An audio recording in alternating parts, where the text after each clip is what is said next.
மாறன், எனக்கும் என் மனைவிக்கும் இந்த கோடை விடுமுறை ரொம்ப சந்தோஷமா போனது. சேது, ரெண்டு பேருமா எங்க போனீங்க? மாறன், எங்கும் போகல. என் மனைவியை மட்டும் பிறந்த வீட்டுக்கு அனுப்பிவிட்டேன். ஒருவன், என் மனைவி அடிக்கடி தூங்கும் போது ஒரு லட்சாதிபதியின் மனைவி ஆகிவிட்ட மாதிரியே கனவு கண்டு உளறுகிறாள். பெரிய கஷ்டமா இருக்கிறது. மற்றவன், இது தேவல. என் மனைவி விழித்துக் கொண்டிருக்கும் போதே அப்படி நினைத்துக் கொண்டு விடுகிறாளே.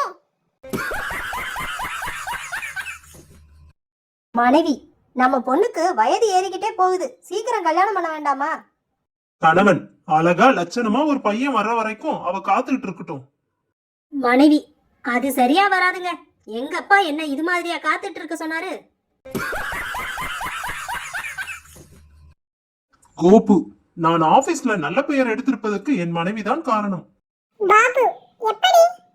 கோபு, அவளுடைய போட்டோவை என் ஆபீஸ் மேஜர் டிராயரில் வைத்திருக்கிறேன்.